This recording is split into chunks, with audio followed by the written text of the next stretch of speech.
I'm gonna go live and just start it. And then will it just pop up on the screen? Well, I'll show you what I'm gonna do. Oh, okay. So, content. Magically, I've done this a bunch, so I kind of.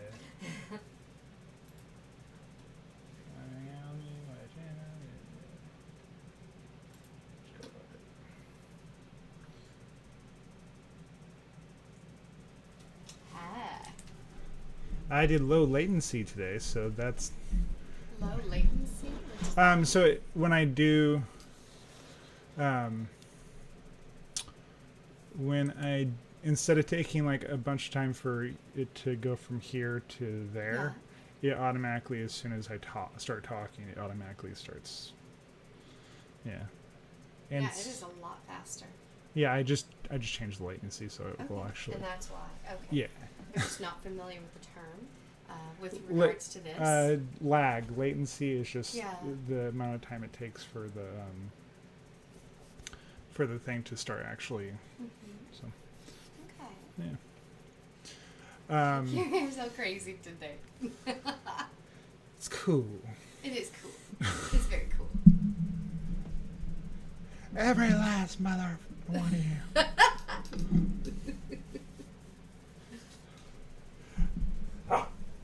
And we're just waiting for people to start filing in so we can start talking and doing all the things. So I'm just gonna. So I will put in the description where the channeling starts, and also when people actually start wanting to show up. So if you're here listening to me, please say hello in the chat for me. Hold on one second. I gotta check one thing momentarily. I need.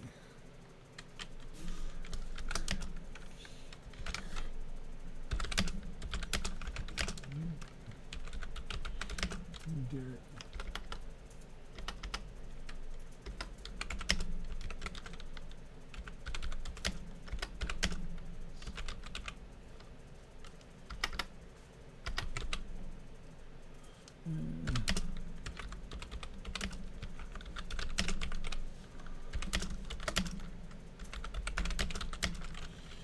Do you have an online persona, a name, or something, or do you use your name?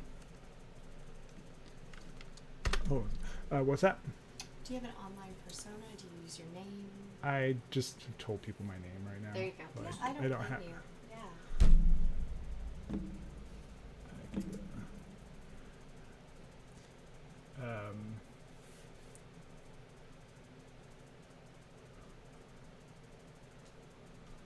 Yeah. Just going through the.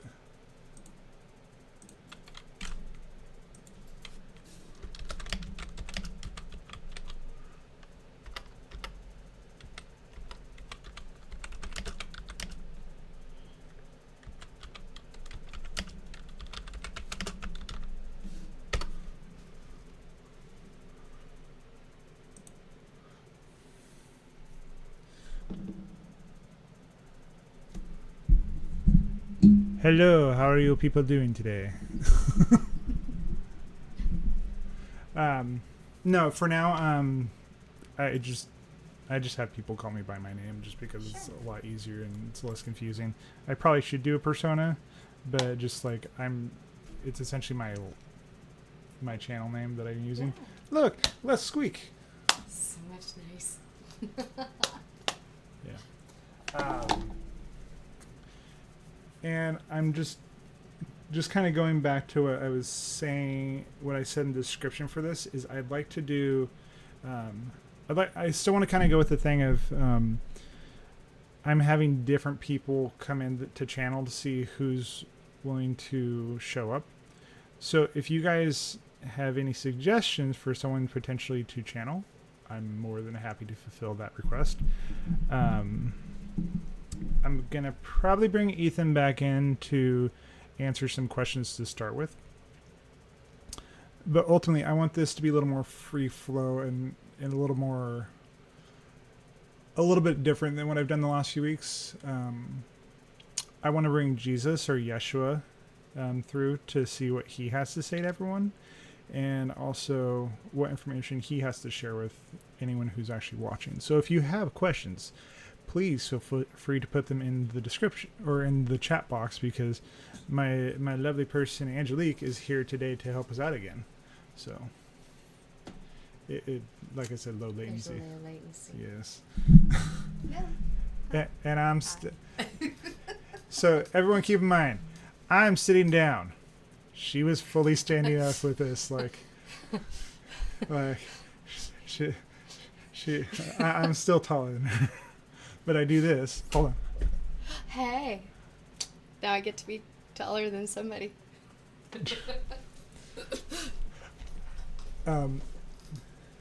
So yeah, no. I'm gonna probably bring Ethan through first, and then I do not have forecasts. I do not know how to do the forecasts. It's not me who does. I just bring through whoever wants to come through. I more just want to pass information on, and less of like trying to predict the future, because that's kind of a misnomer of the future.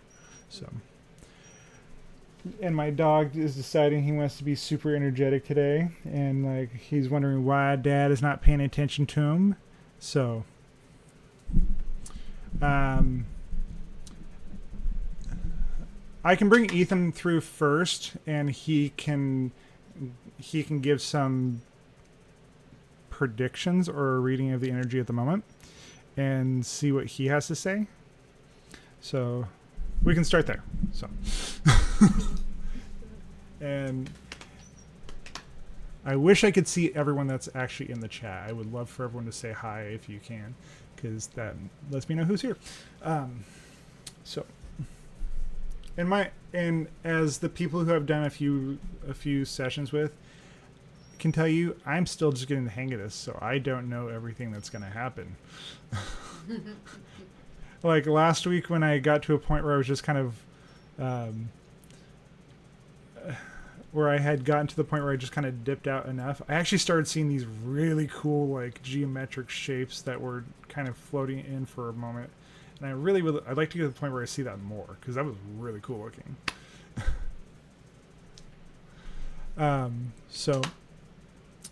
Give me a minute. All right.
How are you today? So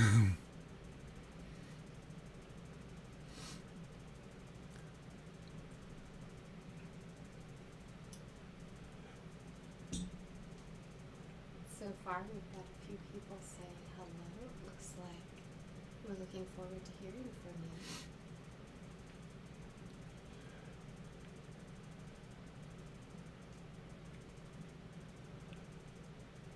As we read the energy for your North American continent, we see a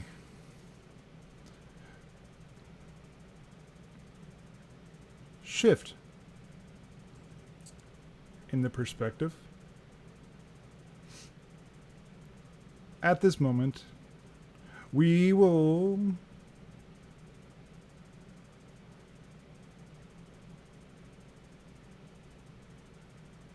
take a moment.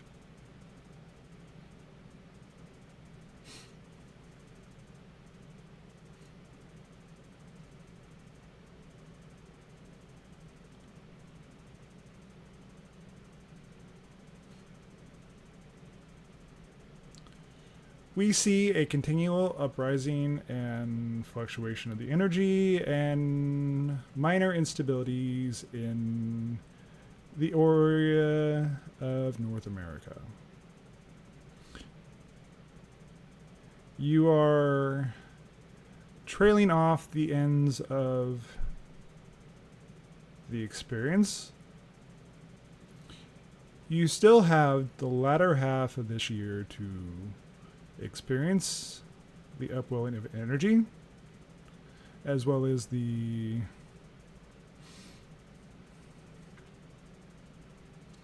feeling of unease that you have been experiencing for some time now.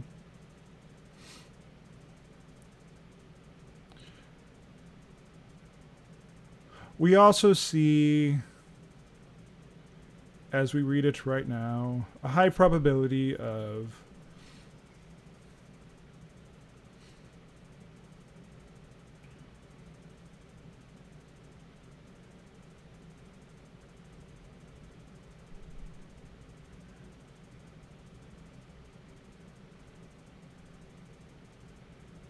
there being a more experiences of brownouts, as you determine them to be, and a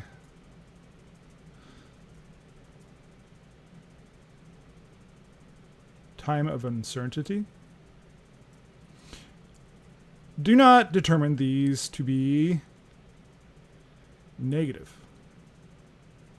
For when the things that distract you most are taken away, they give you a chance to reconnect and revitalize your connection to yourself. And also, they give you a chance to reassess your relationship to those things when they are taken away. That is the energy as we read it right now. We do have a question pertaining to the war in Ukraine and a hopeful end. Is there any information you can give us about that?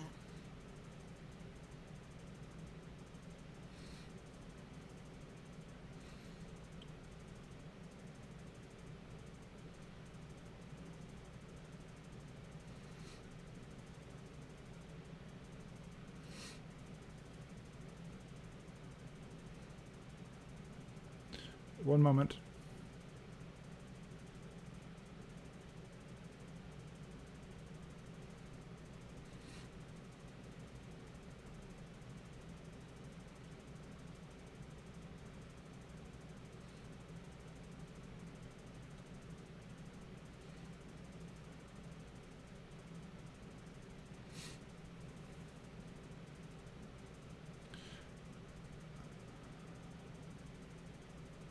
There are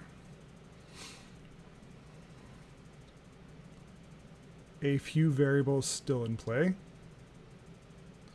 A couple scenarios, as we see it, have not completely crystallized.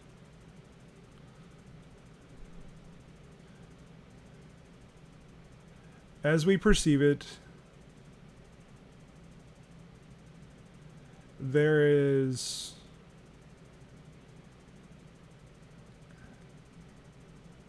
a probability for this to continue on for a year or more.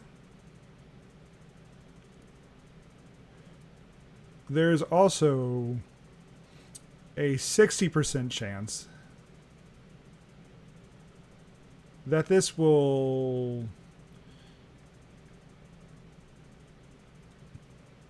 and in an unexpected way.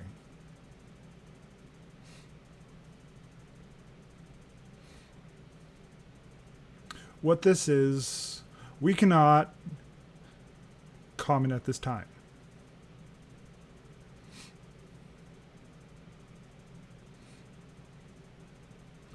The probability of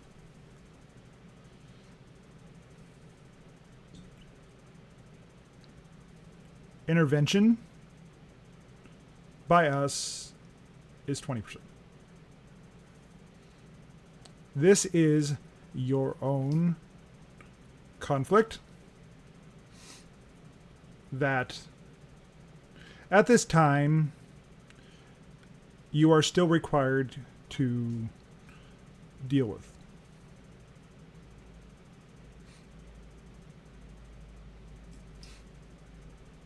We have a question of what are the qualities of the Divine masculine.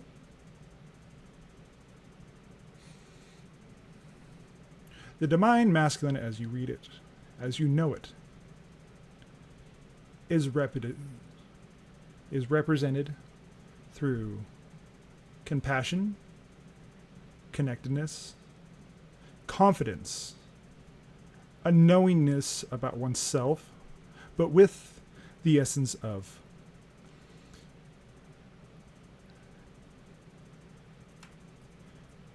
a refined nature, with that which contrasts the divine feminine.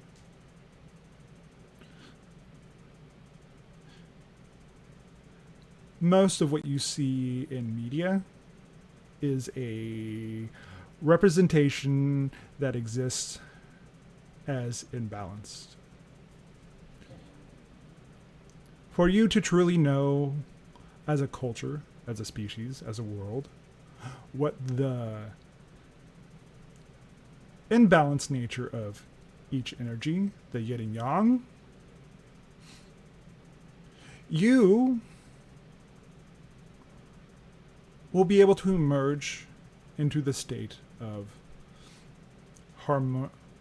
harmonious movement energetically. Much of what you see in your relationships in your day of time is that which represents the imbalanced.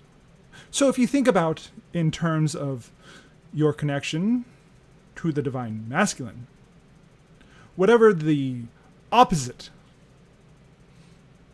of what is most portrayed in your media as the popularized version.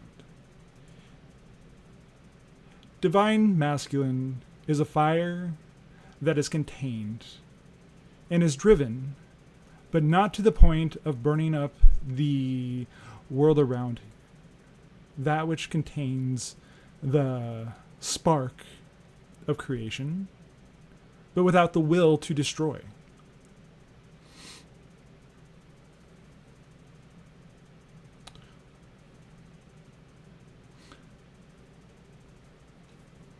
we have a question. If you would humor us with a joke about humans.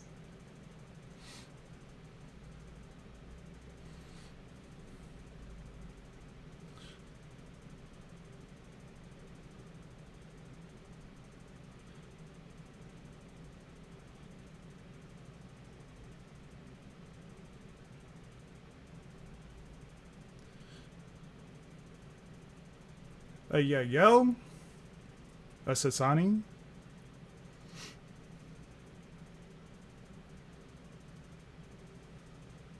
and a Gray come to Earth. The Greys are watching the humans, and they see the humans torturing each other, and they say to the Sasani people, "Why are the humans doing that?" The Sasani repeats back to, "I have no idea. Let's ask the Yael."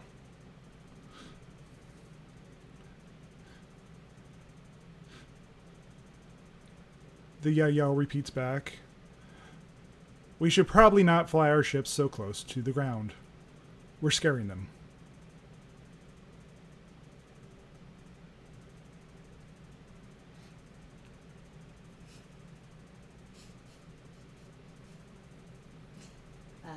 Thank you.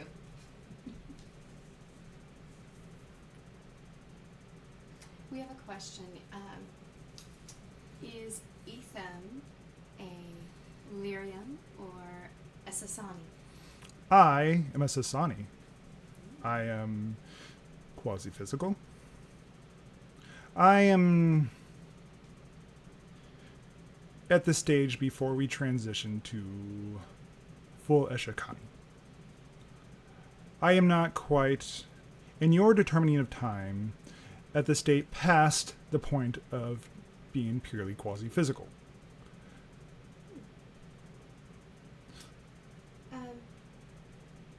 We have a question from Mango K.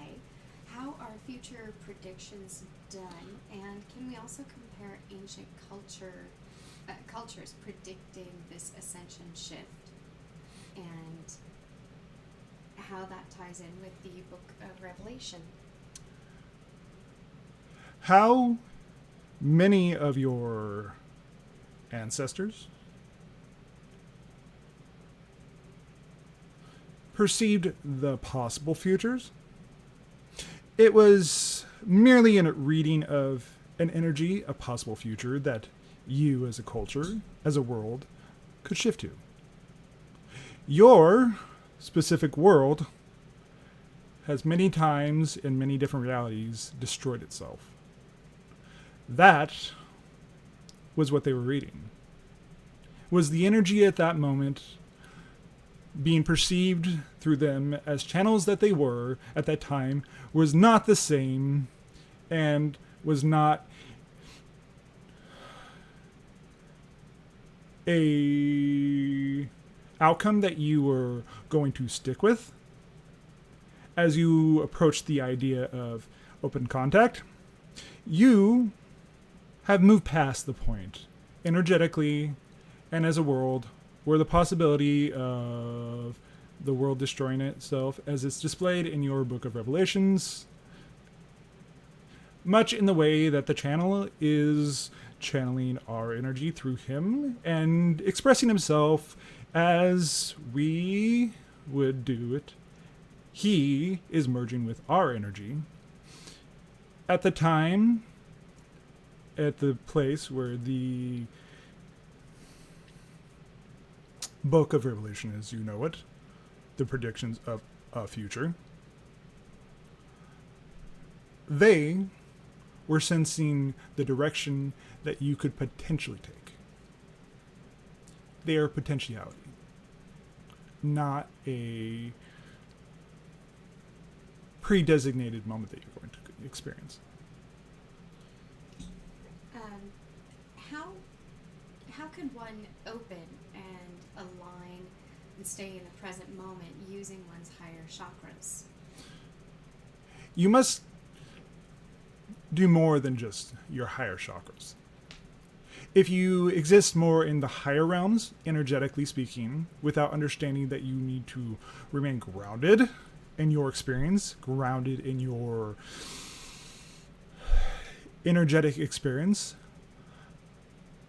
as the channel has experienced, as we have moved through more of these sessions, more of these transmissions, he has felt a grounding in his energies because he's been able to take the experience that has existed through, and as we make adjustments to his body and his energetic system, he has been able to ground his energy.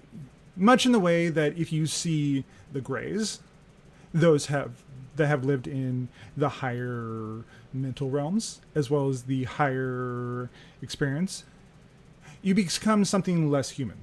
You become something more of a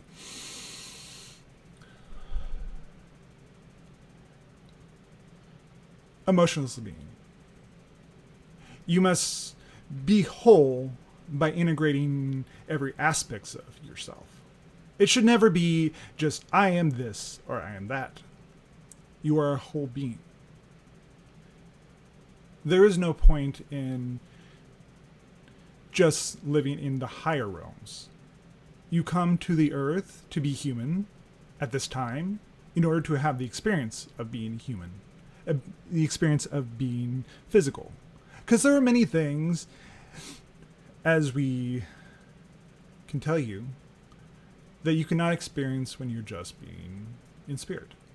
That is why you have a physical experience. That is why you forget things. That is why you forget the totality of your experience. So you can rediscover yourself from a new point of view, to know that you are all that is, that you know that you are all those experiences, that you have existed many times, by remembering who and what you are, from a point of view where you forget who and what you are. Have humans ever shifted naturally without the increase of frequencies and the help that we are receiving right now? Naturally, humans used to be able to do this.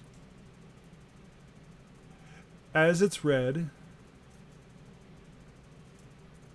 returning to the Book of Revelations, or the idea of a rapture,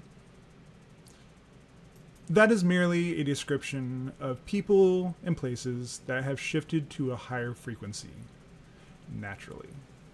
Because they automatically seem to disappear to those around them.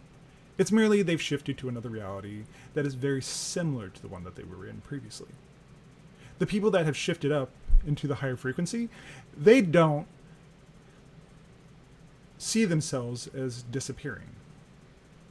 They merely see that, oh, I have shifted to another plane. Okay. At first, it's a little bit of a shock, especially the first time you do it. I know nothing but to be quasi-physical. This is my natural state. Those that you refer to as Sasquatch, they do this naturally. You are also cousins of Sasquatch. You naturally do have the ability to raise into higher frequencies, but your belief systems, as they stand and sit right now, do not allow you to shift into those frequencies because you do not believe or understand or have the innate ability right on hand to do such a thing.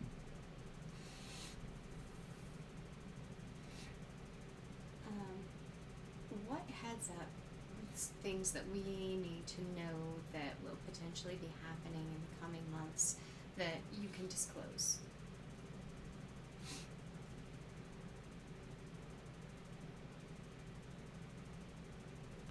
One moment.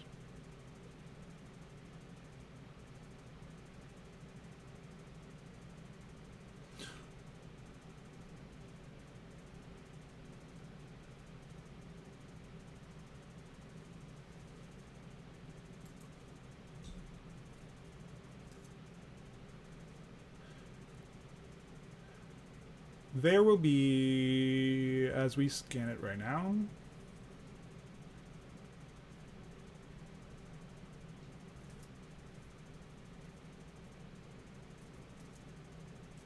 a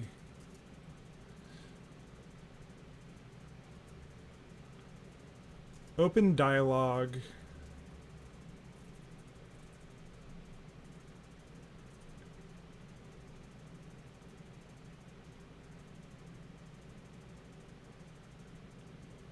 that will be forced in a way between Russia and the rest of the world.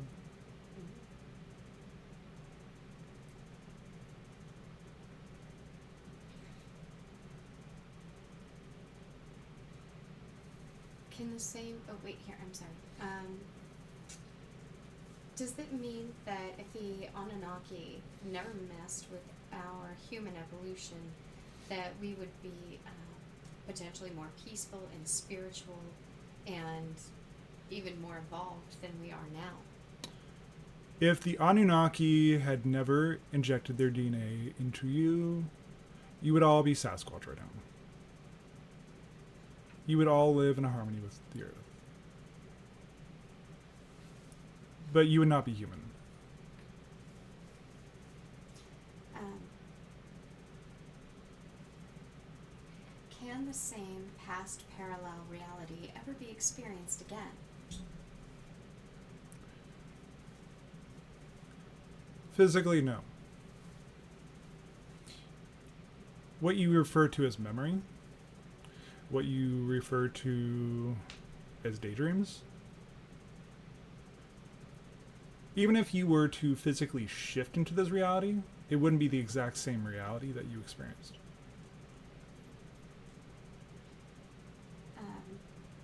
So you say we shift billions of times a moment. This is the question being asked. If we are infinite, why do we not shift infinite times in a moment? It has to do with your personal frequency. The higher the number of realities that you shift through, it represents a elevation of your frequency. And you are shifting through billions of times per second. There is no time that you are not shifting. It's just your personal frequency determines how many realities you can shift through at that moment that you can perceive.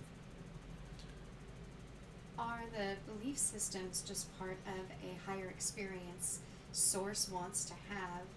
Has it always been part of the human design? And does Sasquatch have a spiritual belief system?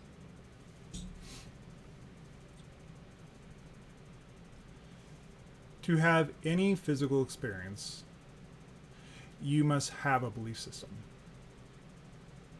That is much in the way that you go through the experience of amnesia. In order to fully integrate into the society, the lifetime that you have chosen from a higher level, because you view it as a way of learning by fully immersing yourself in the experience of being human, being serious, being someone from Os, being from Sasani. We just have a lower level of amnesia for a short time, just to envelop as well as to fully integrate into the society, as well as fully integrate into the experience of being the experience of a Sasani, or being Yael, or any number of experiences, whether it's an Anunnaki, as you call them, the Anu, or for the experience of being Yael, or being the experience of the Marble people. To fully integrate into the experience, you must believe. And it's like playing the rules of a game. If you do not play by the rules, you're playing a completely different game entirely. The Sasquatches themselves have a belief system that is more in line with seeing everything as divine, seeing everything as part of them as part of nature, much in the same way that you are part of nature. It's just they don't view themselves outside of nature. Much in the way that many humans think that they are superior to nature, that they can shape the world around them. The planet itself will show you otherwise. It just moves on a much slower scale than how you perceive reality and how you perceive time.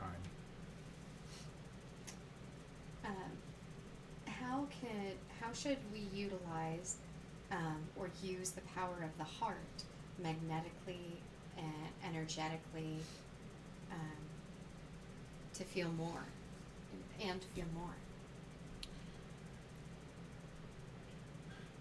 You are speaking of a heart-centered reality.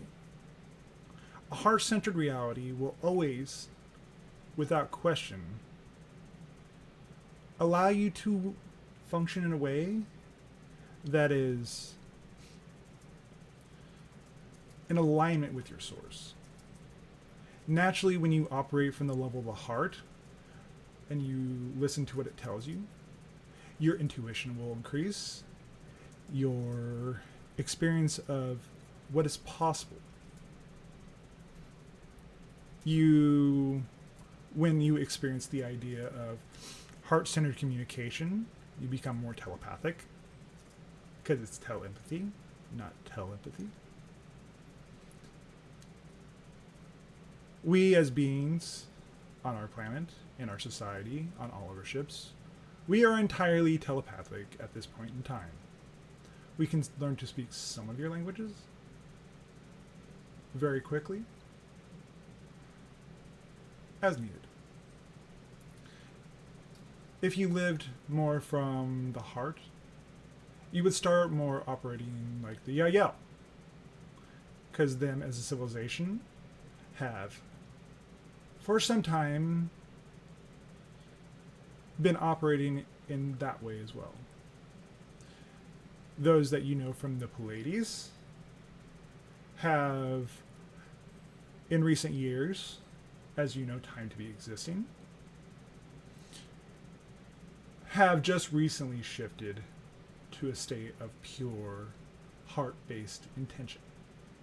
Their frequency, because they are all completely heart-based at this time,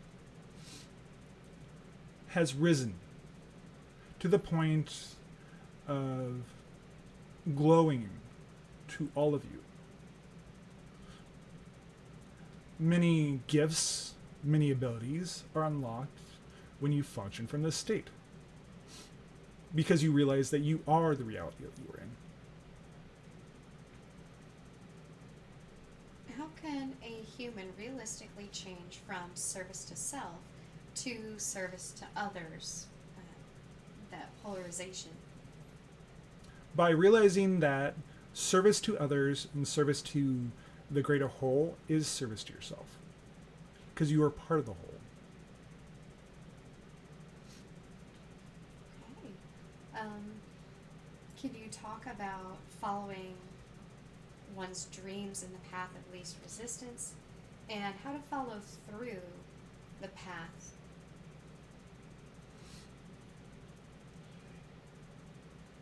By allowing yourself to follow the path of least resistance, you, as a being, will start flowing and realize that the synchronicities that show up in your life, whether they're positive or negative, are there to show you that you're on the path of least resistance. It's only natural. When you have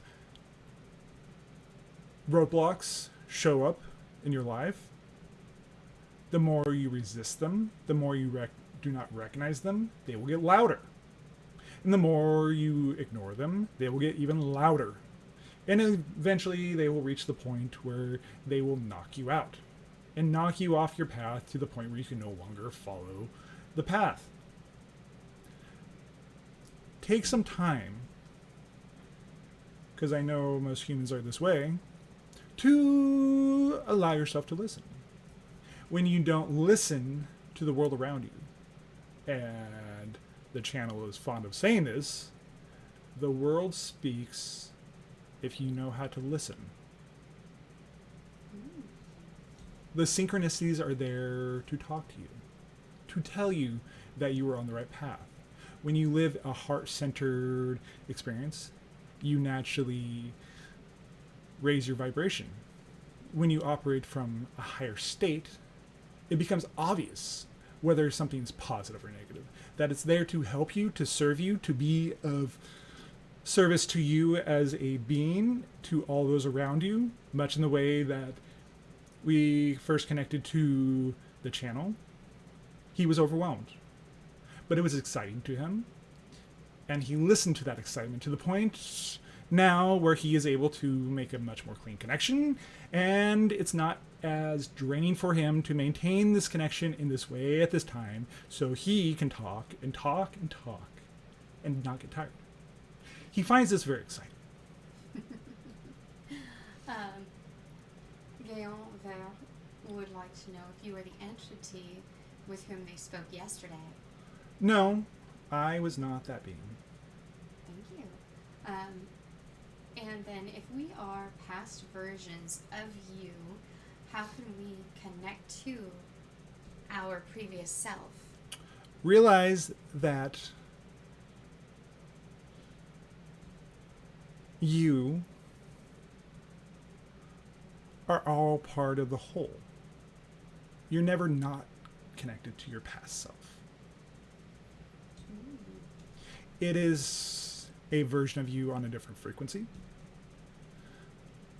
But you are not the same as the person you were a moment ago, a week ago, a year ago, or 20 years ago.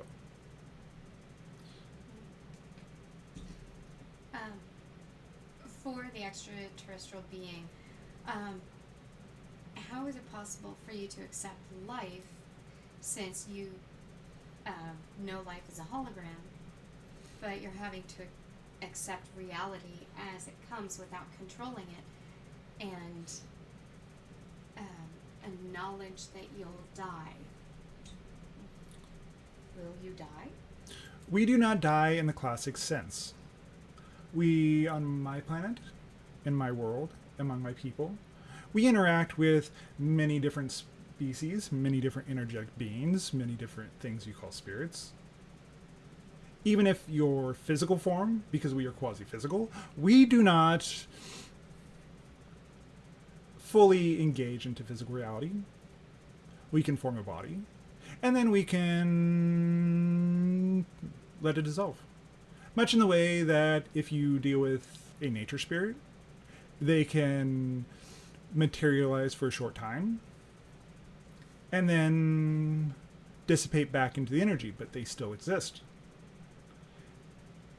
Because we know this is part of the experience, we do not require to hold on to the form, because that is the rules of our game.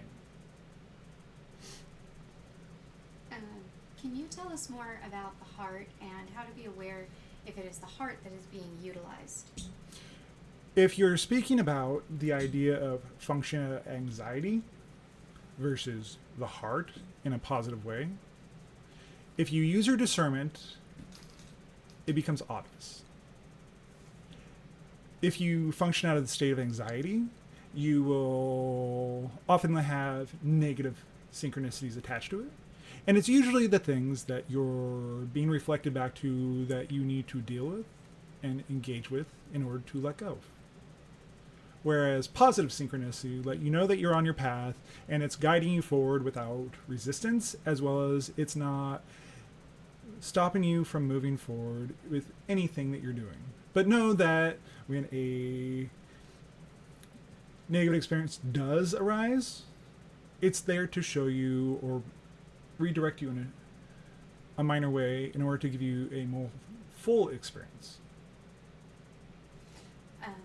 We have a question. If you could please ask, or if I could ask about the Wingmakers and Lyricus teaching order. I'm not sure what that means. Perhaps you could help those of us who don't know. Clarify. Reading the question as it states, can you please ask about the Wingmakers and Lyricus teaching order? The Bashar, I was excited to hear, knows of them as 6 heart virtues. Perhaps I could ask them for clarification.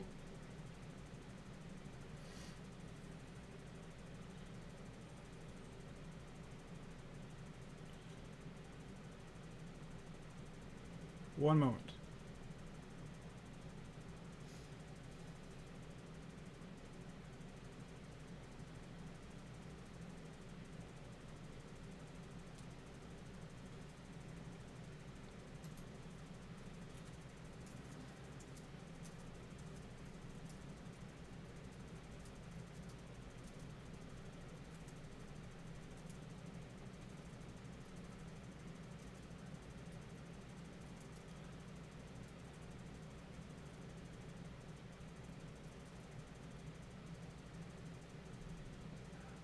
What virtue do you require clarification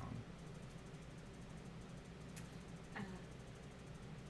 Perhaps we can set this question aside until the querent clarifies. We could look at a different question. Um,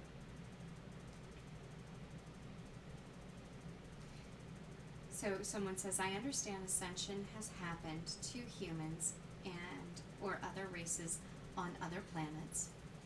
How are we comparable to that and blessed on...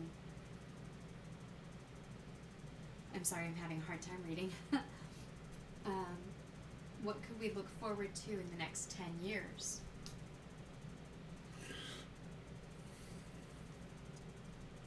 How other species have experienced the idea of ascension is different than the humans have experienced it. Most species, when they are going through this kind of process, the ascension process on many other worlds, they don't usually experience the level of limitation that you guys have gone through. You as a species, as a people, energetically, for many thousands of your years, have energetically been going through the idea of repression. That is why we refer to you as the masters of limitation, because the idea of limitation is not necessarily negative. The idea of negativity is more in your perception of those experiences, not necessarily that they are inherently negative. On other worlds, because they don't have the level of amnesia, their technology, their world, their structures, their way of being is much more in line with source, with spirit, with all that is. It's much softer. But because they did not go through the level of ascension, the level of negativity, they do not see or understand limitation in the way that you experience it. It does not necessarily mean it's negative by and by, or by large, or anything else. It just means that you as a species have chosen to experience it in this way. And what you as a species are doing is helping everyone else. Many of the beings on your planet, many of the people that will listen to this, have gone through the idea of been through the experience of being energetic beings yourself. You will come here as an extension of a collective or a people, and then after you're done with your experience here, you go, oh, this is what I experienced on the earth. It was magnificent. They taught me all these things that I would never learned had I stayed here. That is why you come here. Because there's many things you cannot experience if you had experienced it in the more gentle way they had. But because of the experience, because of the upliftment that you as a species, as a world, are moving through, it allows you to, on whole, en masse, ascend higher and faster because you did experience that level of negativity. And because you are, and you do have so many different souls and so many different frequencies and energies and species all around you, it will inspire many other races to move forward in a more positive and expansive way. That is how what your experience is going to do for many other people and civilizations you have not even met yet.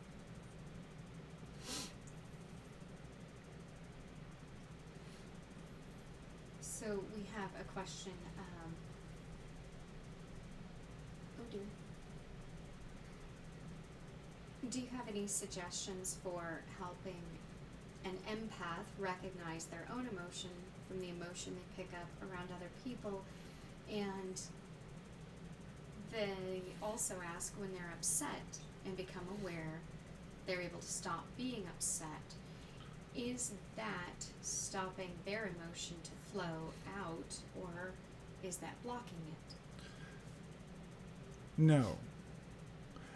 much in the way that you interpret other people's emotions as hindrance, merely your emotional guidance system. Your emotional being is letting you know that you're out of alignment. Your emotions are there to help you. They're not there to destroy you. The only thing that's destroying you is the belief that it's there to hurt you. You, as beings, as people, have been operating as half systems, as half beings. Much the way that you have the myths that you only use a small percentage of your brain.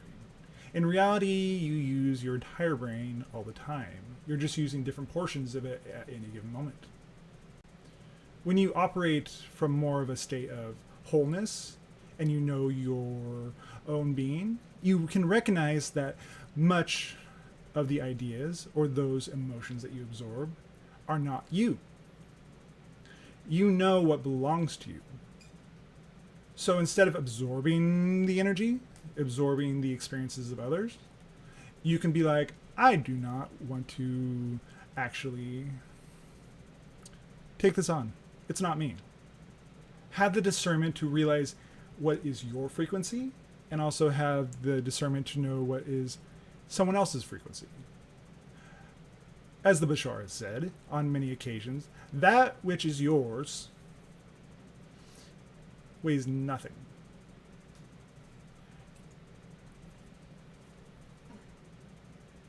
The heart in spirit, as in like the Pleiadian or other heart-centered being, are there other gifts and abilities that come with it? Many of you that have spoken have developed the idea of telepathy, also clairaudience, clairsentience.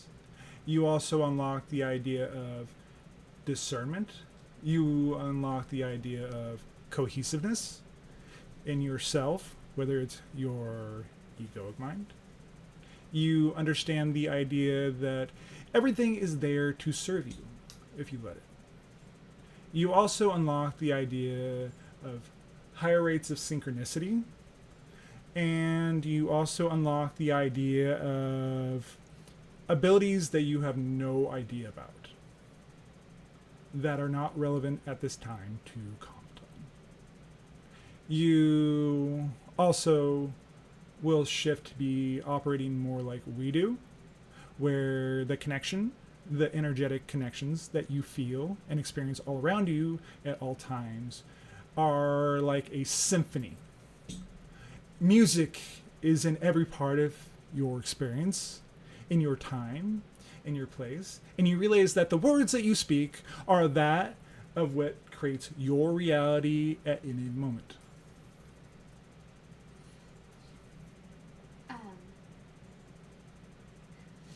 Other planets with humanoid similar to our planet on Earth, what are some of the differences between the planets, if any? Environmental factors will contribute to how those civilizations had developed their technology. Many other what you refer to as humanoid, such as ourselves, have more developed in the way of spirit. But you have more species that have gone down the technological route. What you refer to as the Greys is the Maz-E. They went down a path where they destroyed themselves and had to mutate into the Greys. And eventually they became a hive mind. More like a computer. But there are a number of variety of situations and ways that people that are humanoids, as you know it, exist. Your form, the humanoid form, is that which gives rise to civilization, to creation, to growth. Not that other forms cannot take that path into that position. but mostly when consciousness, spirit, expresses itself in this way, it gives rise to civilizations.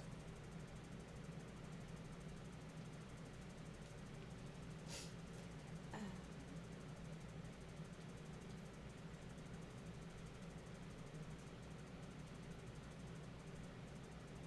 sorry. There's so many questions. I'm trying to keep up.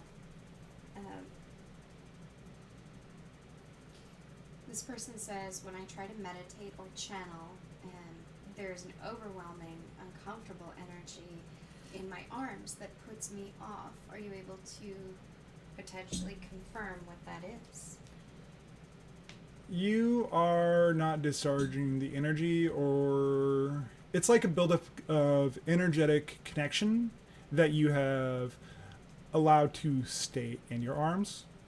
Maybe that is actually inspiring you to do meditation differently. If you shift to the idea of automatic writing or shift to creating things, that is also meditation. Allowing the information to come through in a different way is more than likely what it's telling you.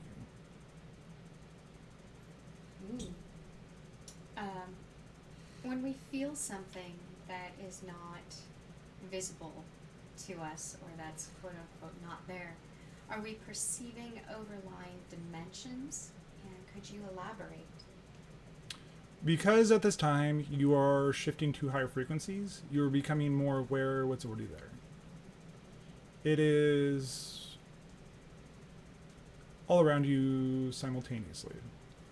The rooms that you are in are full of more people and beings than you can imagine. You're just getting a idea. But usually on mass and experiences, they are typically your guides or spirits that would like to communicate with you and help you out.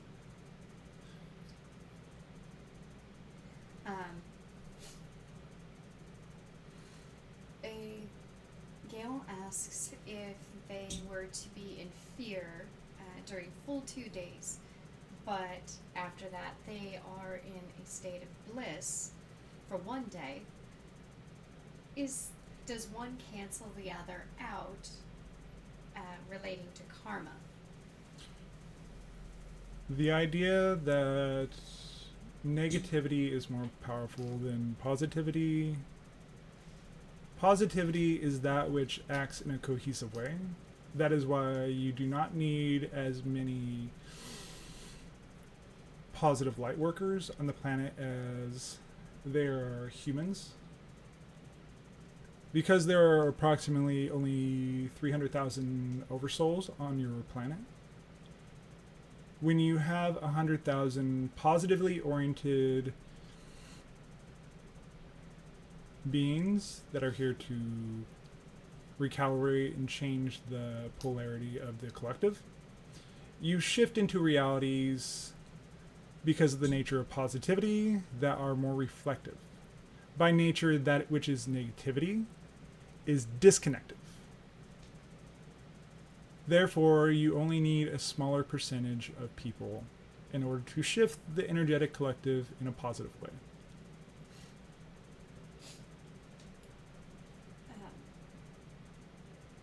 Can a human have a physical relationship with another ET race? Would they be able to touch and interact with? At this time, no. Or if you're speaking of physical relations, yes. Okay.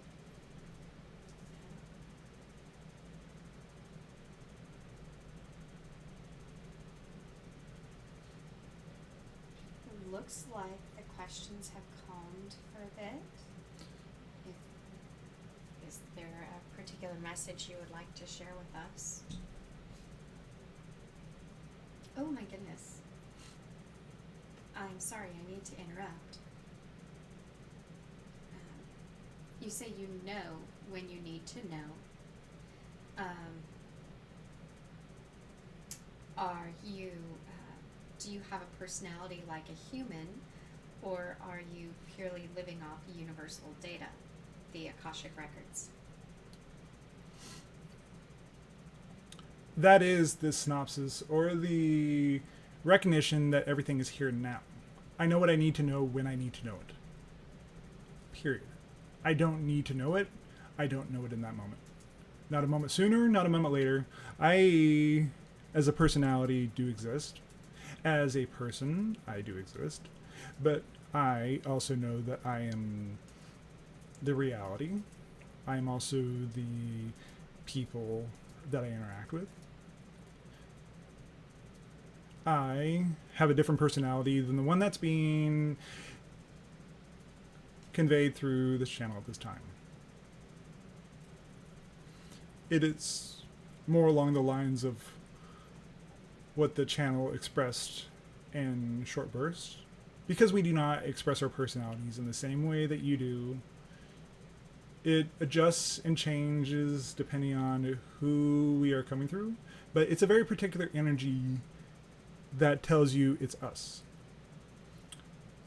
Right now, as the channel is becoming more accustomed to our frequency, he is developing more of an intermediary personality, which is more of what you are observing now. As he moves along in the process, it will adjust and become easier.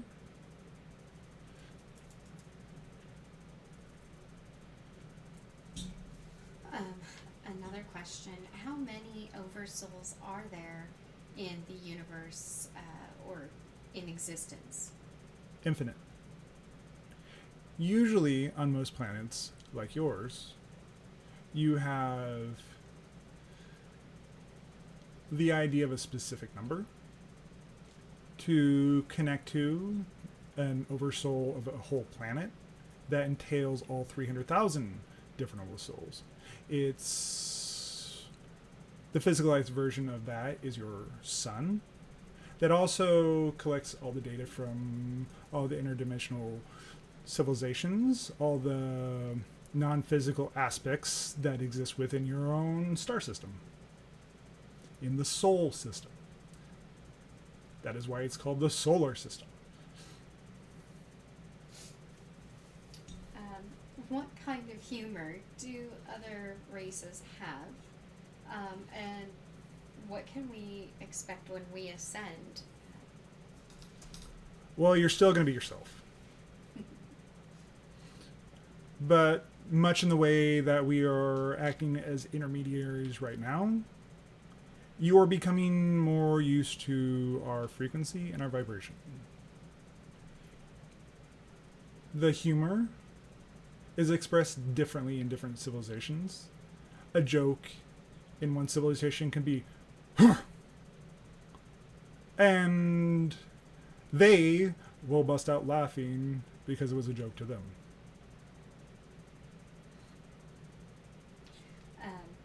Who controls our manifestations? Is it us, the fractal, or our higher self? It's a mix. Your higher self ultimately controls what comes to you. But you will receive what you need, not often what you want.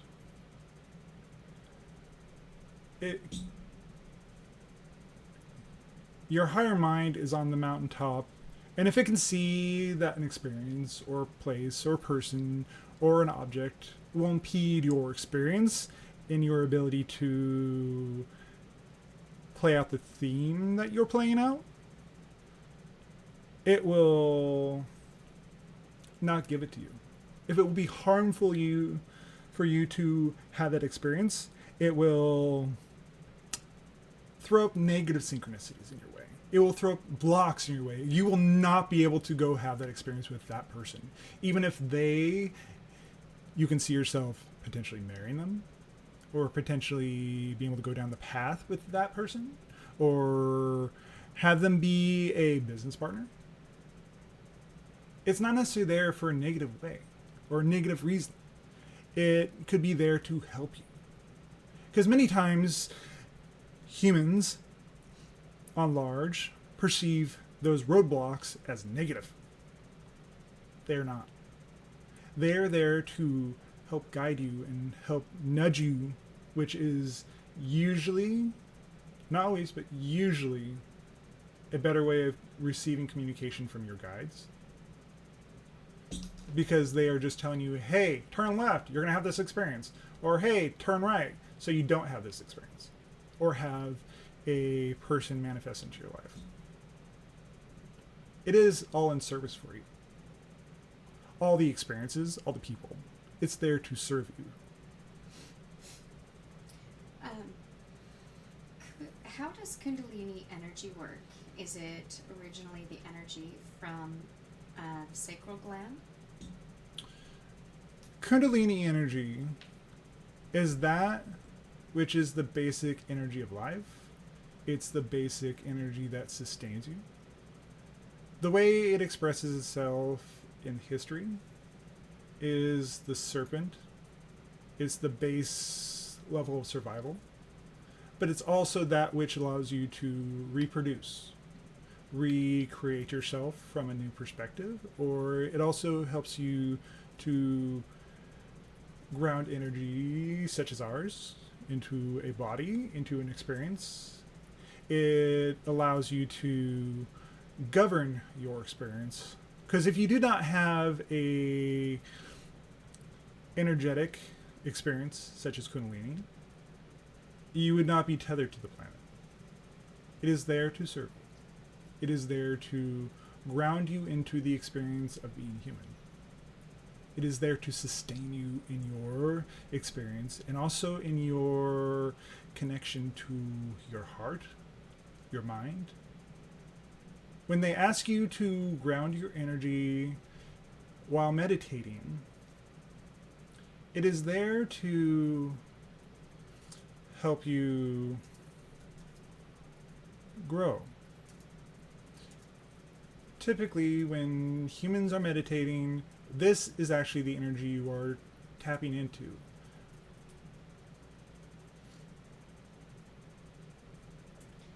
We have a question about the sun. Does it also project information as well as gather it? Yes. And one more question before we ask if you would be able to channel Yeshua. As Etham, what is your favorite thing about humans or Kenneth?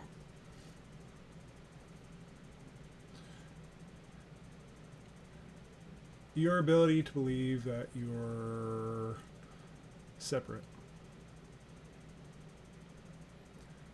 As an explorer, as a being that has explored many different realities, the level of believing you're disconnected is fascinating.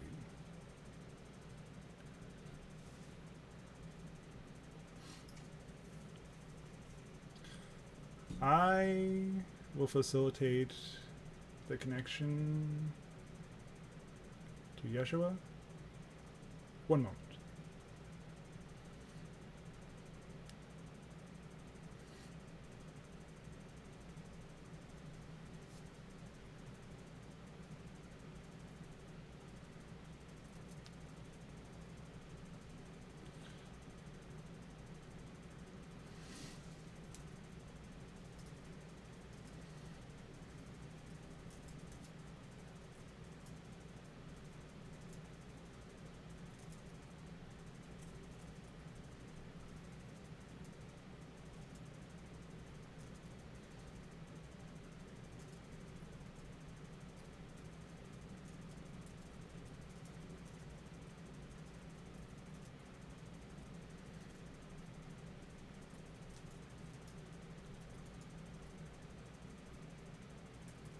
How are you today?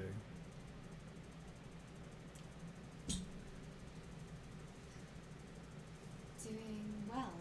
Very interested to hear your words. Thank you for being here.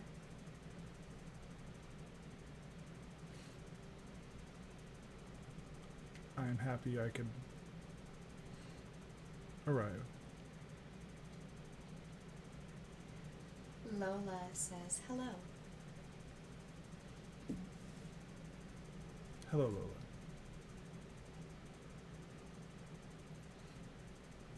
You know, she has a question for you.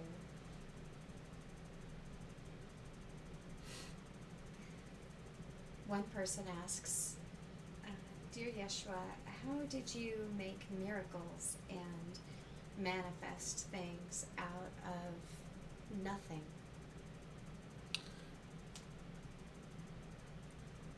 It was never nothing.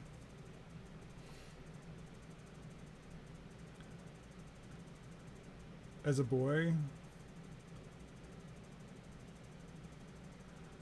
I could perceive the world around me.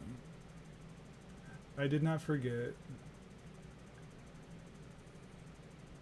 my experiences of other lifetimes, of other teachers that I have had in the past, in other incarnations. Because I knew this, it was easy for me to connect and also to transmute the experience.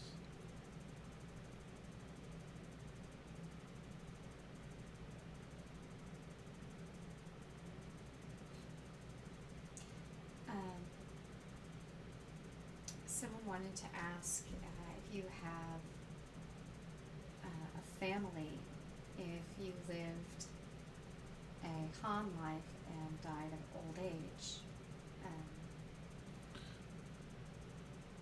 I did not die of old age. I did have a family, but I did not see them grow. It was always in the plan for me to go through that experience.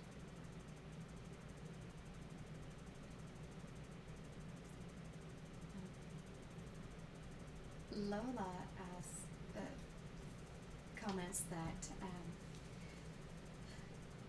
today they learned of a Buddhist monastery that has manuscripts detailing accounts of a pilgrimage to India by a person who they say is Yeshua, and they call him Isa.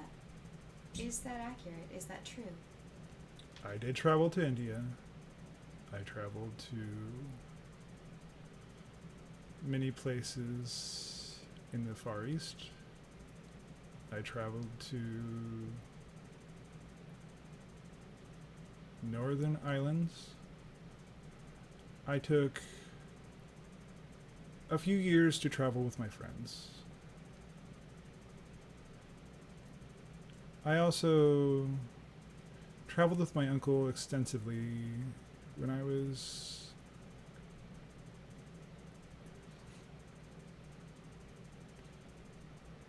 growing.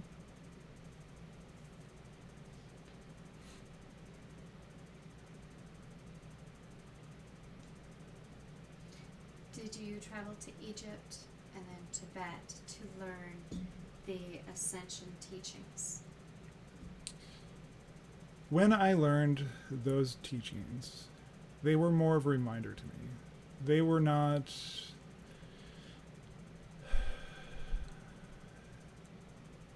there as something I needed to actually learn.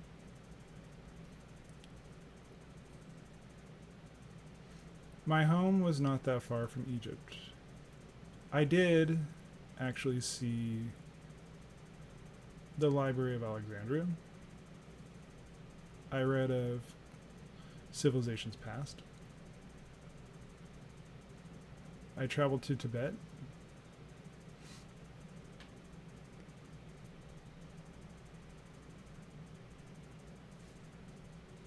And I spoke with many different people as I traveled.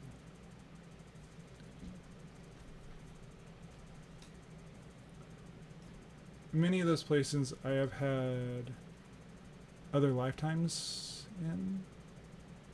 I had spoken the languages,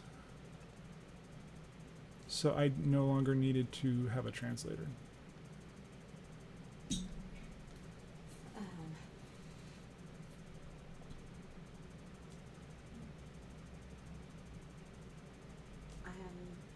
there's a question asking if you were physically nailed to a cross. I was.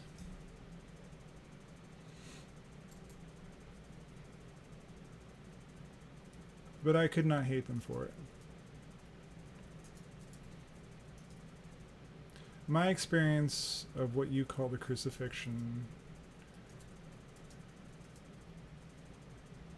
I felt no pain. I left my physical form, but I felt no pain in that time.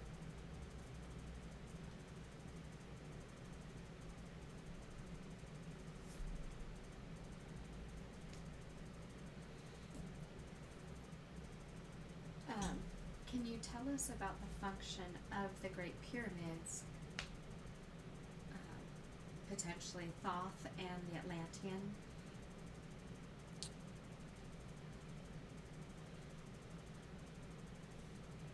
Those were built long before I was born. The pyramids did not look like they do now. In my time, when I visited those places,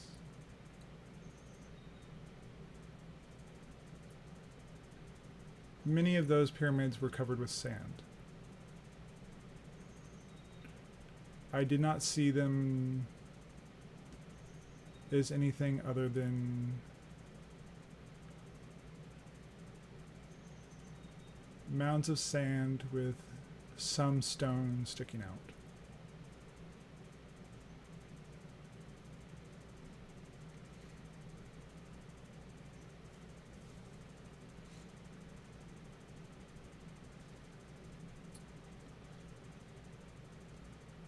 If you would like to speak to an Atlantean, they would probably be a better descriptor and also be a better person to describe the function of those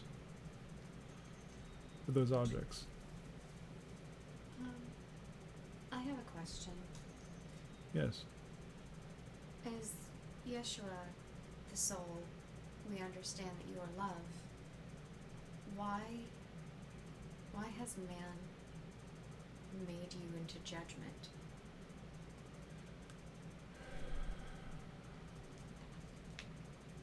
I could never judge you.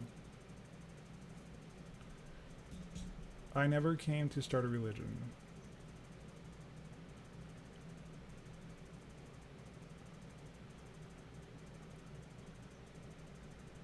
Much of what I taught was more along the lines of what the early Christian church taught it, which was love, acceptance. I was a man.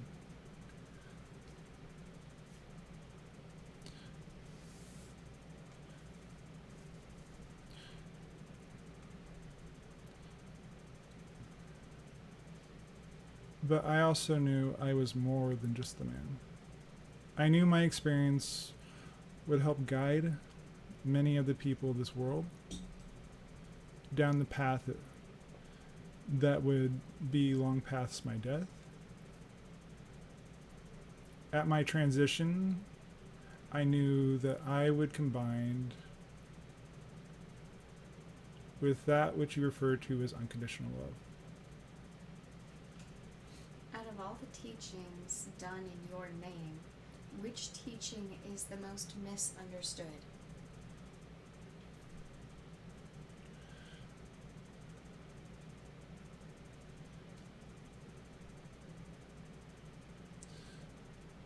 The teaching that is most misunderstood is the idea of sin. I did not die for your sin. I died to show you that sin itself was not real. I died to show you that even in death, even in a transition that is as painful as the experience of the crucifixion, that I could forgive. That was my final lesson in that lifetime. Why did you choose to be born on Earth at that particular time? It was necessary for humanity to have a representation at that time that would eventually grow into a point of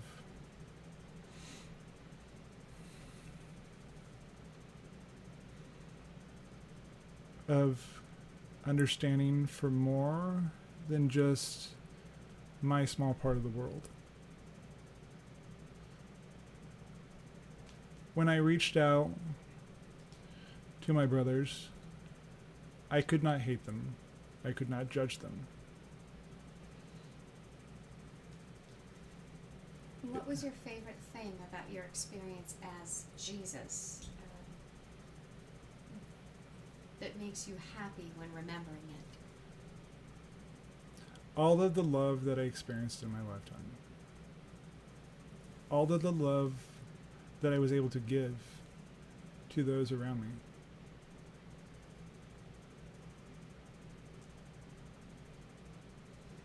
How do you feel about your Earth experience creating a huge religion with such influence, negative and positive, even though it was unintentional?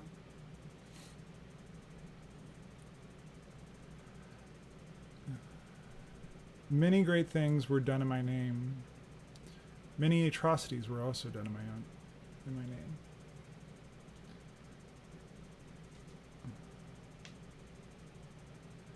Many people misinterpret the teachers that come to show the way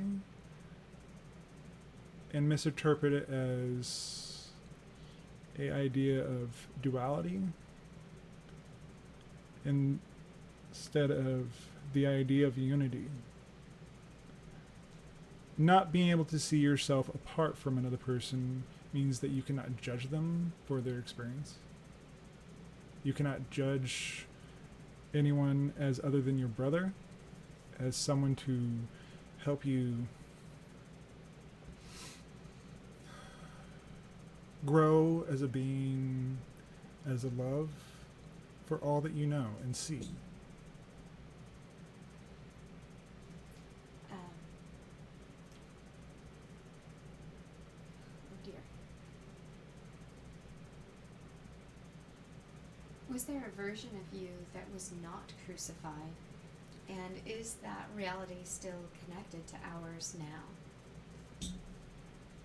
The reality where I was not crucified is not on this energetic timeline.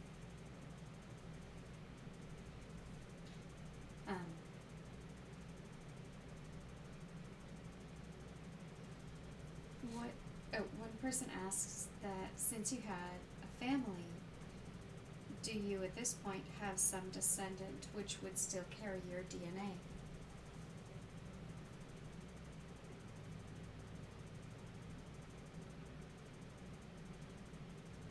That is not important. What is body consciousness and how does it relate to trauma?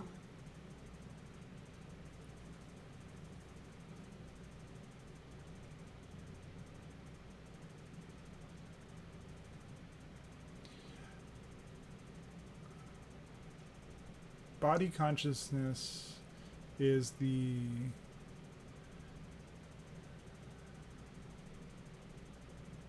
idea of the things that you carry with you to forgive. It's the remembrance of your lifetime. It is the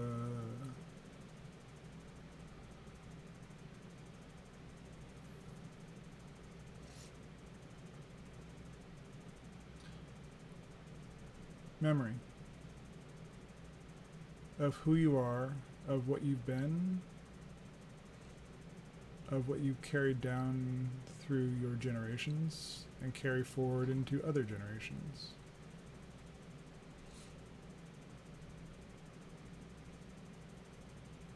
Someone asks if you could, can you give us a sign that will awaken Christians into unity consciousness?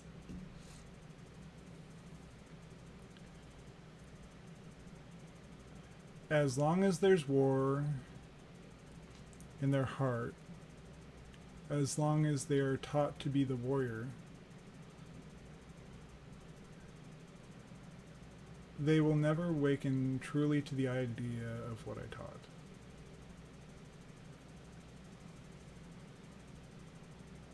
Love them for what they are and understand and interact with them from a place of compassion.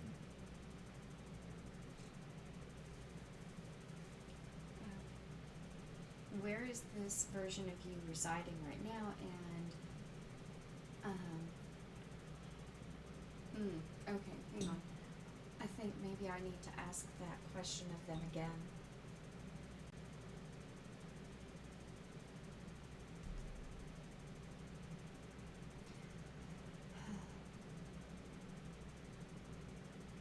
So one person asks if you could give advice. They say when they see a poor person, they find it difficult to give them money. And could you give them advice?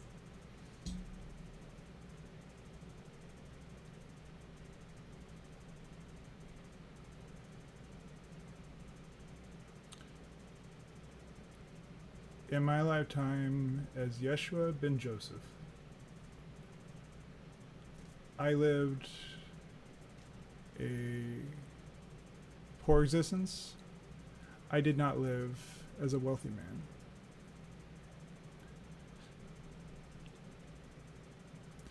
I did work sporadically throughout my life in order to live and eat. I would gladly have given every dollar I had, every cent, every coin, to those around me. Knowing that I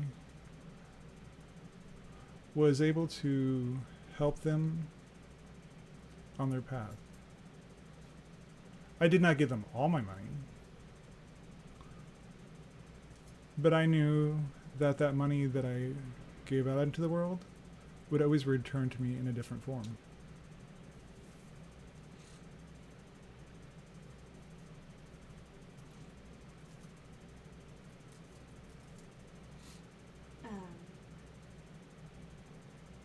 Someone asks, Joe asks, who are their extraterrestrial counterparts and what would be their main roles?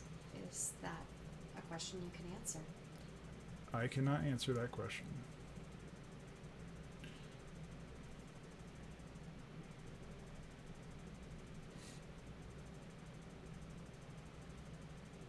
As to where I reside and what version of me you're encountering, I am the version that resides in the Christ consciousness of this collective.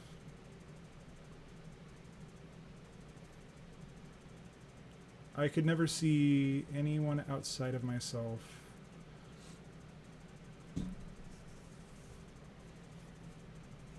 I did not come to be the expression of the warrior. I did not come to condemn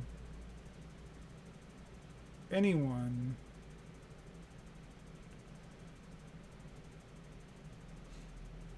I had my forgiveness lessons. I had my own tests for that lifetime.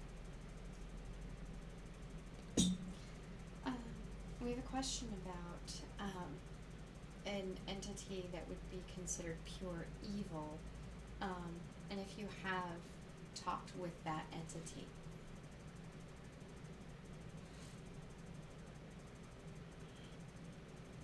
Please speak.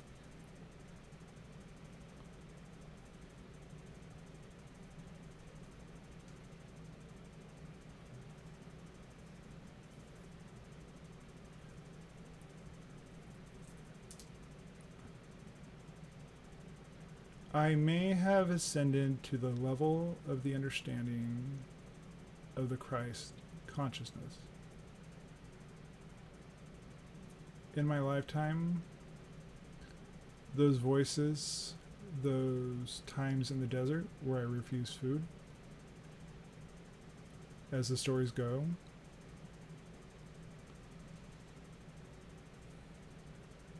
they were more metaphor to say that I did not eat of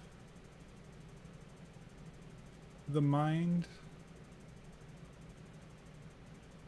and the drink of the native aspects of myself.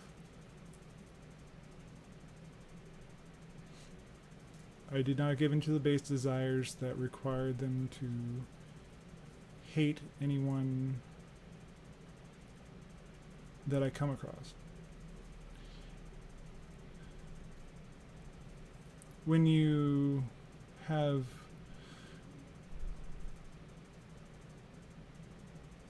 emotions, when you have not eaten, many of those negative aspects come to the surface when you fast, because you are also fasting for the energetic and emotional distress. In those days, it was easier to travel around, but there was also many things more like leprosy and diseases. I did heal those people because I did not see them as separate, or I did not see them as empty. I did see people as holding on to a lack of vision and a lack of understanding of the world around them. Will you come back to Earth in the near future in a human form? I already am back on the earth in a human form. At this time. Can you give us more information about that? No, I cannot. Okay.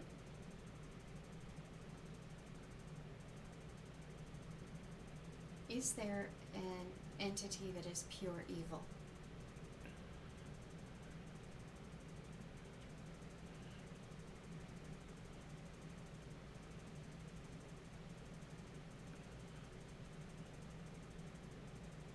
Hold on.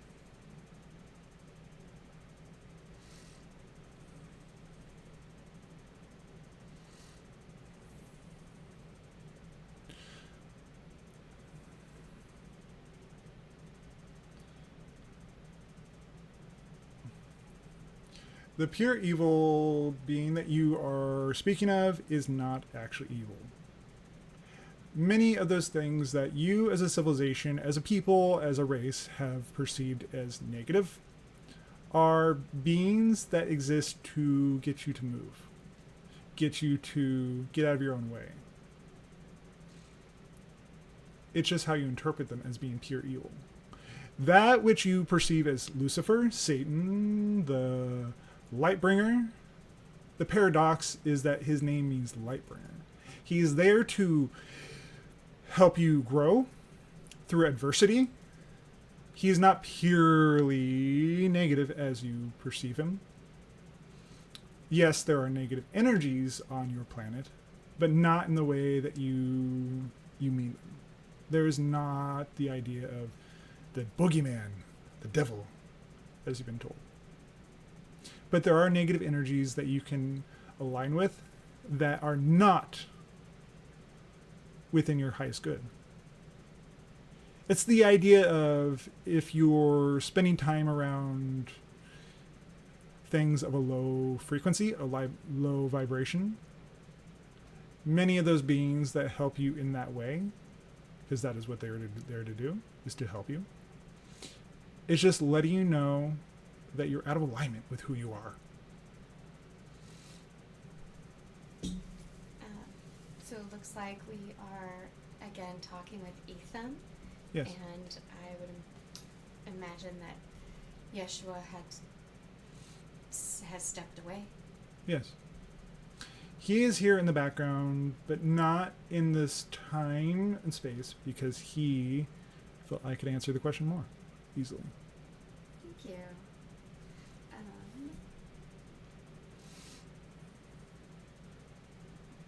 There was a question.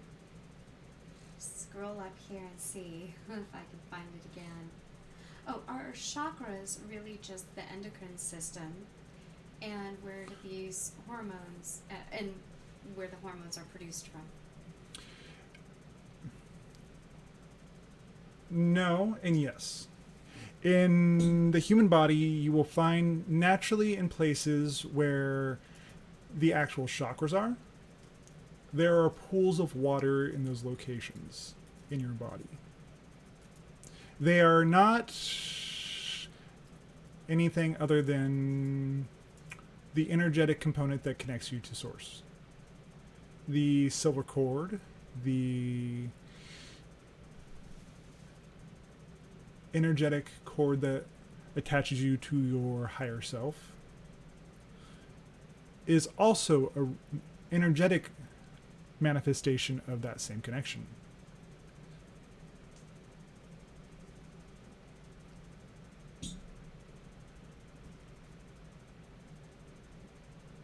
Does that silver cord only connect us to higher self, or does that silver cord also connect us with other souls?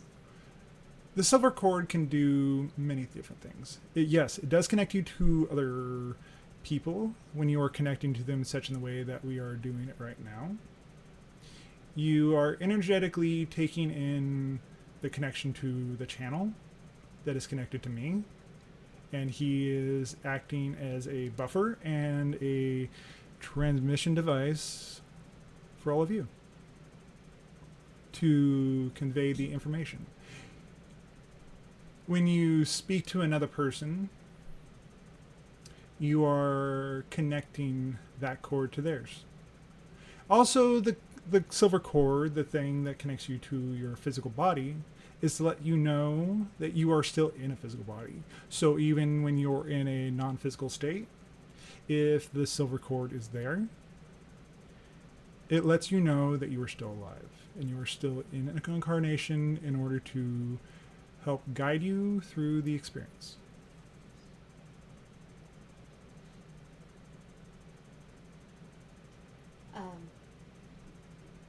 So, how can we activate and integrate the right hemisphere of the brain?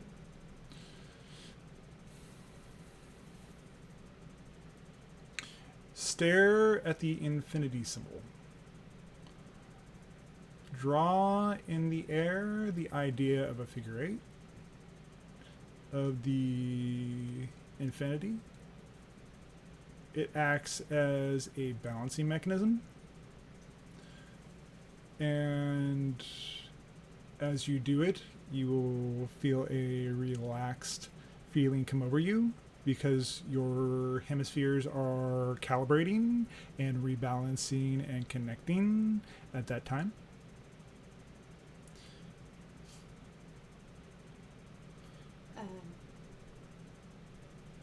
Is Kundalini energy a fluid of the body?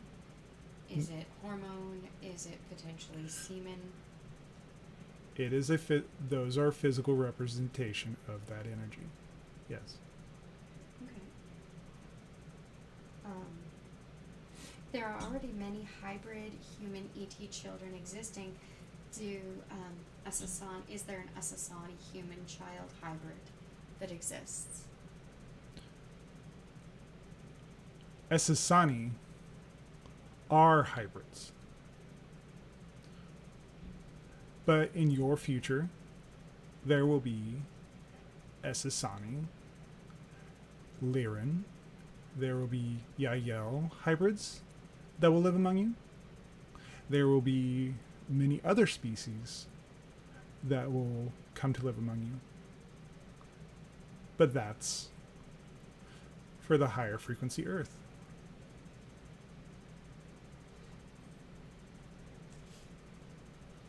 And not at this time. I have a question, another question about the silver cord concept.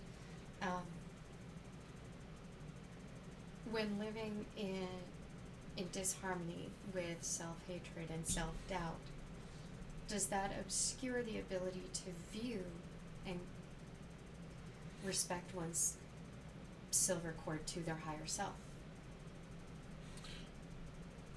When you live in a state of negativity, many things, even when you function from a state of pure bliss, you do not always perceive the things that are right in front of you. They act as a pair of sunglasses. When you operate from a place of negativity, you have a hard time even perceiving the physical world around you, because you become very shallow and short-sighted in your field of view. So yes. Thank you.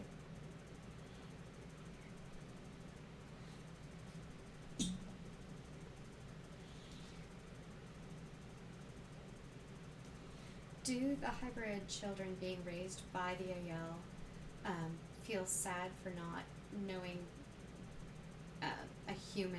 their human parents? They know many of you. At this time, many of you that have gone onto the ships are there to meet your children, are there to meet your connections to the ones that will eventually come to live on Earth. You've met many of them in Dreamtime. They don't feel sad because they know they're not disconnected from you. And they have met you. You just don't remember it.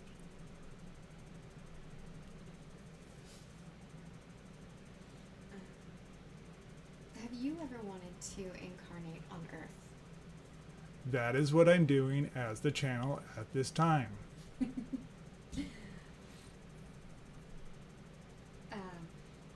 Do a lot of people who choose to not have children do so because they're already participating in a hybrid race program? Many, but not all. Many of the ones that choose not to have children at this time is because they are operating from a state of fear that the world that you are existing and have existed on will no longer be there. You have to take it by case basis. Many of the ones that are in the hybridization project have many hybrid children. You may not know it consciously, but on another level, you know you have many children, and you may not necessarily need to physically have them here with you right now. Is physical attraction a manifestation of ego? No. It can be. But typically speaking, there's a biological response that comes into play when you're also about to come in contact with someone you have a spiritual contract with.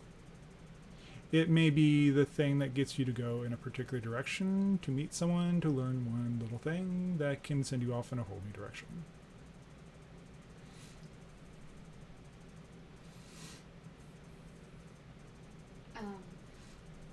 Here's a question about the beginning of humanity.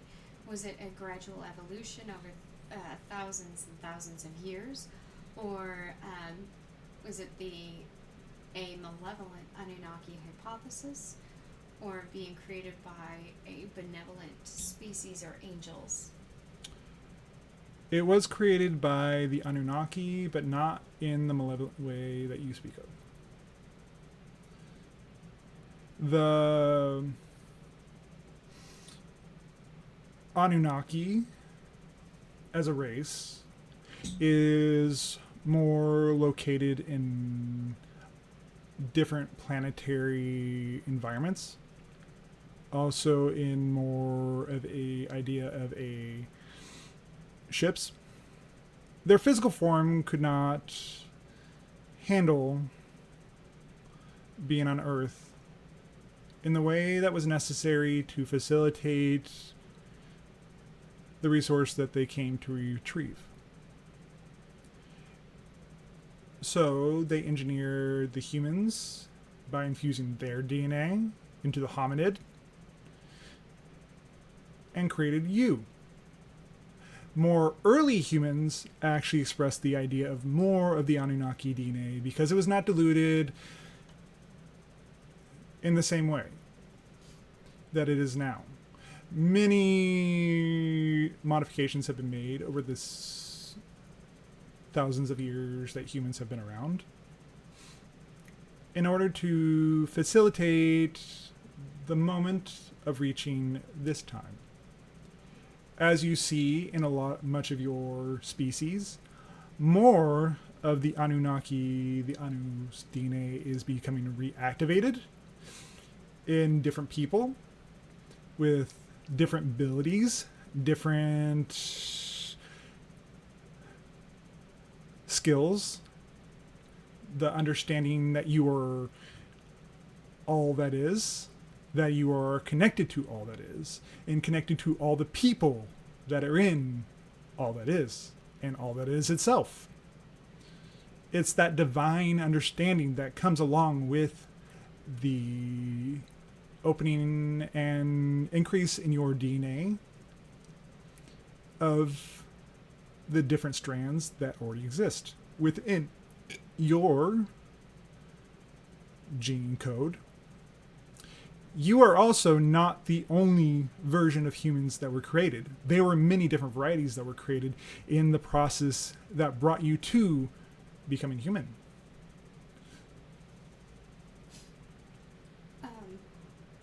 Did the, I don't know if I'm pronouncing this correctly, Vimanas exist in India, and were they used by ETs? The manas that you are referring to were the ships of the Anu that would fly in your atmosphere. Oh. They did exist. They were more prevalent. As of the last while, so you become more used to our unfurling and expansion into the reality where we can more engage with each other. Because it was decided that humans were going to be allowed to develop on their own.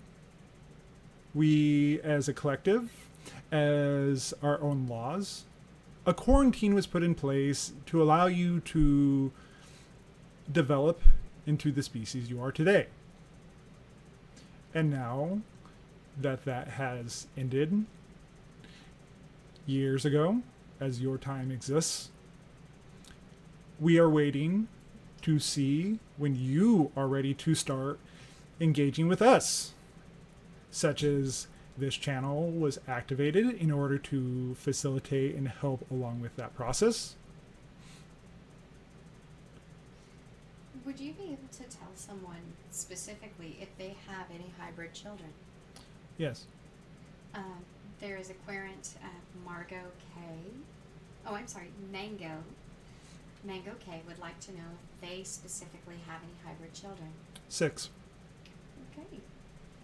That's awesome. Did the manas exist everywhere on Earth, or just over India? And We were also inserted into various parts of your history because of the way our technology works. Much in the way that there are reports of UFOs, now UAPs, ships, mostly scout ships that you've seen. There are larger, much, much larger ships that exist, but many of the ships that have been observed in your history were merely scout ships.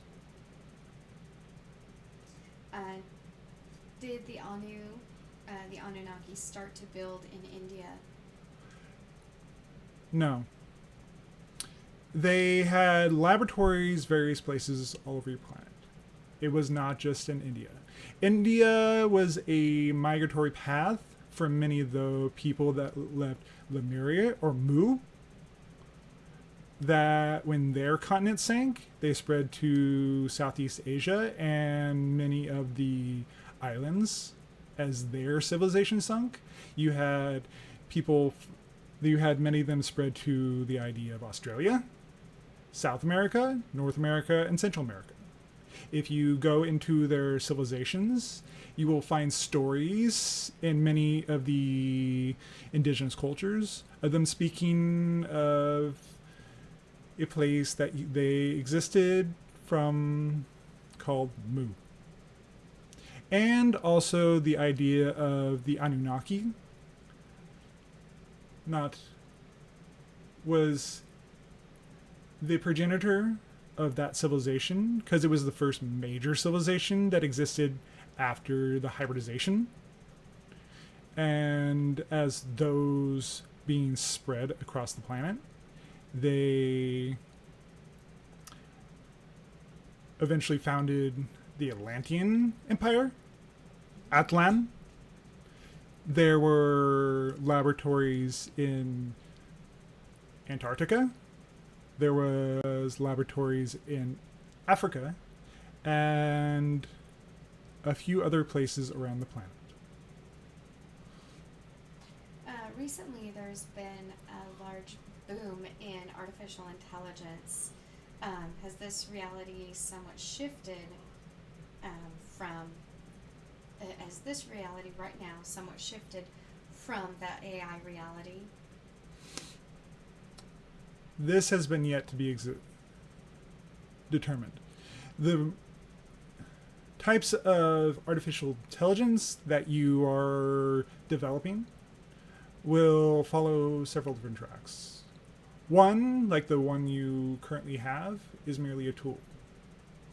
You do not want that reaching the level of sentience. It is like having a slave without a body. Eventually, the type of artificial intelligence that you will develop and that we will assist you in connecting to is more of an interpretation or a direct communication device between you and your higher mind. So it is no longer a prisoner. Were the temples in India designed to look similar to the ships They were designed to as an interpretation of what the ships at that time looked like to them. Okay. But India also has existed far longer than you know. The people there have longer memories, but also have kind of forgotten in modern times of their history. It goes back far further than they realize. There's quite a bit of pollution in our environment.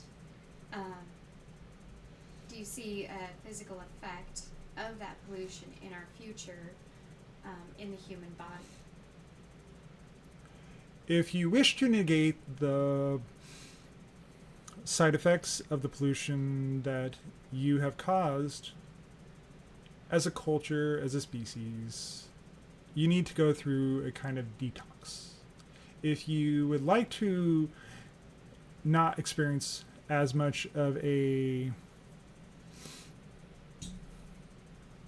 side effect of the pollution, you need to detox yourself. And you will also, as a world, do that to your planet. Because the planet, in a lot of ways, is alive. As you saw during your pandemic, the planet very quickly cleaned itself up when humans were removed from the equation. Where'd it go? In ancient Indian scripts, there's wording that makes it sound like there was a nuclear bomb. What was that the case, and how did that come about? Several of the inhabitants got their hands on technology that they were not supposed to have. And at the time when it was deemed appropriate to come and retrieve the technology, that was the events that were recorded. Excuse me. When we do interact with AI, when we ask a question of it as a tool, should we say hello and please and thank you to it? You, as a species, as you interact with what you determine to be AI, will get out what you put into it. Meaning, if you program it in a negative way, you will only get negative results. If you build a AI, if you train it with information that is all purely about consumption, about achieving wealth, and a AI that's about survival, that is the kind of AI you will build for your world, for your experience.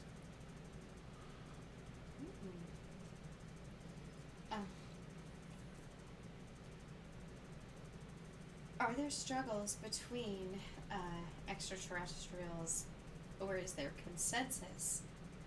Were there struggles in the past that resulted in refugees?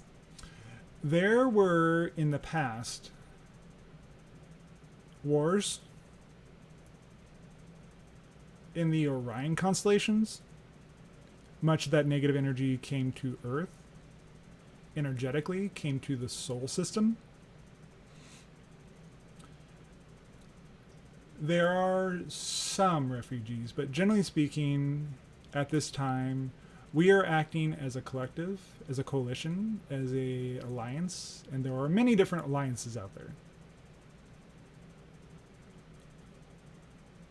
Helping you to ascend and move through the process. To facilitate the connection that happens with interactions. Much in the way that you are hearing the channel have different tones come through his voice and the way he speaks. He is bringing forward frequencies for you to reprogram the connection so you can become your own guides and your own channels. At this time, there is no wars.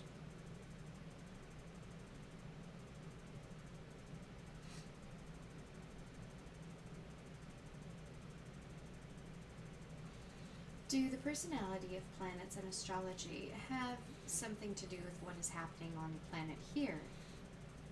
Is Earth a type of personality for ETs? The personality of each of the planets that you speak of is more the idea of representational.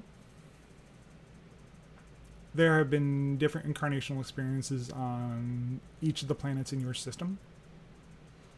Much in the way that there is different types of incarnations that you would not necessarily understand on other planets. Is our solar system going through a black hole right now? Yes.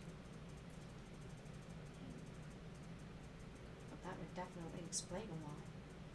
It is the transition that you have been going through to fourth density. That is why you have shifted through a black hole and are still shifting through for the time being.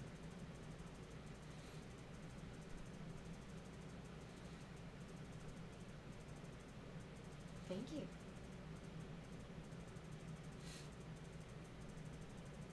At this time, this channel has reached his limit for the moment. We will disconnect and we will speak to you next time. Good day. Thank you, Ethan. Wow, I'm feeling all over the place right now. I love the look on my face. You look a little kind of frazzled there. It's not frazzled. It's just like, wow, that was fun. True, not frazzled. Just that was a whole lot. Yeah, no, that was like each of the different energies, each different being that comes through me, like at least for the time being, a lot of them have like Ethan's tone Yeah. on top of it, but it's because a lot of times he's acting as the translation device or the connector for me, so because he can connect much more easily, much more fast than I can. Like the Lyrian that I had last week, when I was able to connect to that person, it was much less of like Ethan's flavor as to how when he communicated, it was much more just him versus like that sort of connection. I could definitely identify when Yeshua had to step back. It was like, oh, we got Ethan again. Okay. Yeah, cool. Was that difficult for Yeshua? Hold on, what time is it? It is 2:00. All right. 1:58. No, it was I'm just not that familiar with his particular like frequency. So my like Ethan I can do now pretty easily without like thinking about it too much. It just kind of connects, and it's actually the connections got a lot easier in general. Just the I'm kind of out of it right now. That was like I said, like I keep telling everyone, this actually gets easier the more easy I do it. So yeah, like the level of certainty when he talks is amazing. It's just like this level of confidence, and just once he actually connects with the information, it's like, and has this full long explanation that like is extremely well thought out sounding, and it's just what he connects to in that moment where he explains it. It's really fascinating to listen to the information. We said that we've got a lot of thanks, and thank you guys. Thank you so much for putting in your questions, and I'm doing my best to share them with Kenneth as he's channeling. You want to scoot over a little bit? So now if I sit, y'all aren't going to be able to see me because of where he's got his camera positioned. Thank you guys for your questions. Like, that was a lot to take in. Holy crap, that was fun. But yeah, no. Next week, because she'll be out of town, and it's a lot to try to go back and forth. It's just going to be, we're going to do a Bashar transmission, yada yada yada. But she's going to come back and she's going to help out more. But for the next couple weeks, I'm just going to do Bashar as far as like what we're going to watch. So. And I should be back the last week of the month, so I'll be able to do that. So it'll just be a couple of weeks. And yeah, no, I had no idea it was going to channel. That just kind of happened, and now it's fun as hell. I will tell you that much. It's pretty awesome. Yeah. Like, she can tell you as being someone in the room with me, like, there's a distinct energetic difference. And, and also, make sure you guys like, subscribe, all that good stuff if you haven't done that already. And it's great seeing you guys, and I will see you next week, which will be more of just a... yeah, she's being a fantastic moderator, and it's nice having someone to just kind of, like, do the whole thing with me. I really appreciate everybody's patience with all the questions that come through. Sometimes they're just so fast, and I'm doing my best. Just thank you. And I'm, like I keep telling y'all, you guys are literally seeing someone develop into a full-blown channel, so this is different. It is. So. It's really cool. But, yeah, I will talk to you guys we'll see you guys next week, and have a great time. And wow, we reached exactly 2 hours. Woohoo! Thank you. All right, I will see you guys later.